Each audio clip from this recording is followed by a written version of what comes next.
Hello and welcome back to my channel education hub.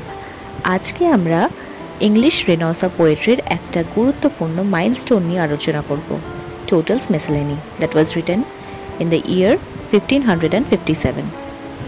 এটা শুধু একটা অ্যান্থোলজি নয়, এটা ইংলিশ লিরিক্যাল পোয়েট্রির বার্থ সার্টিফিকেট বলা যায়।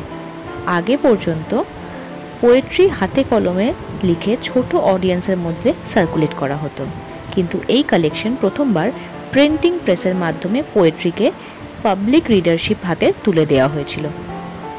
তাই একে আমরা বলি the very first printed anthology of English poetry. Coming to the historical background, Total's Miscellany was published in the year 1557 জুনেতে। টোটালস মিসেলেনি পাবলিশ করা হয় জুন 1557-এ। প্রিন্টার ছিলেন রিচার্ড টোটাল, যিনি মূলত ল বুকস পাবলিশ করতেন। কিন্তু পোয়েট্রি প্রকাশ করার পিছনে ছিল এক রেনেসাঁ ভিশন, এডুকেটেড মিডল ক্লাসদের জন্য লিটারেচার অ্যাক্সেসিবল করা। Before 1557, poetry existed in manuscript culture. Courtly lyrics circulated only among the nobles. Audience ছিল limited. Poetry ছিল elitist টাইপের। But after Total's Miscellany, poetry mass readership এর কাছে পৌঁছায়। Court poetry becomes national poetry. Printing press turns literature into a cultural movement. The anthology's original যে টাইটেলটা ছিল সেটা ছিল Songs and Sonnets written by the Right Honourable Lord Henry Howard, late Earl of Surrey and others. Later তা যে নামে পরিচিত হয় সেটা হলো টোটালস মিসেলেনি। এখানে কি আছে হলো 271টা পোয়েম, এবং এখানকার টপ কন্ট্রিবিউটার্স যারা ছিলেন তারা ছিলেন স্যার টমাস ওয়াট, যিনি 94টা পোয়েমস লিখেছিলেন, Henry Howard Earl of Surrey যাকে বলা হয়, তিনি 40টা পোয়েম লিখেছিলেন, Nicholas Grimald, he wrote 40 poems and other anonymous যারা আছেন তারা 96টা পোয়েমস লিখেছিলেন।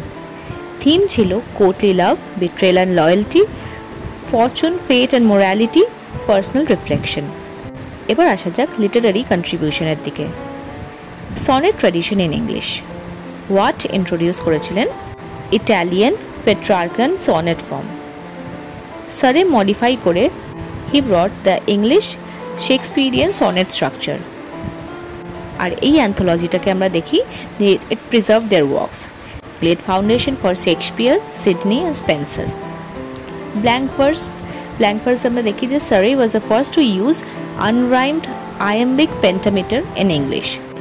তারপরে মিল্টন সেটাকে ইউজ করেছিল প্যারাডাইজ লস্টে, শেক্সপিয়ার ইউজ করেছিল প্লেজেতে। স্টাইলটা কেমন ছিল? প্লেন, ডাইরেক্ট এবং কোর্টলি স্টাইল। ইমোশনাল ইন্টেন্সিটি ছিল, কিন্তু র্যাশনাল কন্ট্রোলও কিন্তু ছিল। ট্রানজিশনটা যেটা দেখি সেটা হয় from medieval courtly tradition to renaissance humanism. Poetry move from private manuscript to public print culture. এবার আসা যাক একটা ইম্পর্টেন্ট অংশে, টোটালস প্রিফেস। এই প্রিফেস লিটারেচার স্টুডেন্টসের জন্য খুবই গুরুত্বপূর্ণ, কারণ এখান থেকেই বোঝা যায় প্রিন্টিং কালচার কীভাবে লিটারেচারে পরিবর্তন করেছিল। টোটাল বলেন যে এই অ্যান্থোলজি কম্পাইল করা হলো যাতে রিডার্সরা রিফাইন পোয়েট্রি পড়তে পারে। তিনি বলেন poetry polishes the manners and encourages virtue, অর্থাৎ তার মানে পোয়েট্রি শুধুমাত্র কিন্তু আনন্দ দেয় তা কিন্তু নয়, বরং মোরাল অ্যান্ড সিভিলাইজিং ইনফ্লুয়েন্স রাখে। তিনি পোয়েটসদের ইন্ট্রোডিউস করেন as models of refinement. Watt, he was considered as the innovator of sonnet, full of wit, and Surrey, he was considered as a smoother style, melodious versification. Most important point যেটা আমরা দেখি সেটা হলো total correct করেছিলেন কিছু ম্যানুস্ক্রিপ্টসের roughness, অর্থাৎ তিনি text edit ও polish করেন যাতে প্রিন্টেড ভার্সন সিভিলাইজড এবং স্ট্যান্ডার্ডাইজড হয়। এখান থেকেই এডিটোরিয়াল ইন্টারভেনশনের শুরু হয়, লিটারেচারকে রিফাইন করে ন্যাশনাল টেস্টের সাথে মিলিয়ে পাবলিক করে দেওয়া। So the preface establishes that poetry as moral instruction plus national refinement. Tottel's মিসেলেনির যে সিগনিফিকেন্সটা ছিল ইংলিশ লিটারেচার হিস্ট্রিতে সেটা ছিল যে এটা first printed anthology which marks the beginning of English literary canon. It was established by Watt and Surrey, who were considered as the founders of English Renaissance poetry. মিসেলেনিতেই introduce করা হয়েছিল sonnet and blank verse. It was spread from a court poetry to a wider readership. Total's Miscellany, it it prepared the ground for Elizabethan golden age of poetry. তাছাড়া এটা কি করেছে? এটা help করেছে to create a reading public in Tudor England, gave English poetry an international stature parallel to Italian and French, symbolized the shift from oral and manuscript culture to print culture.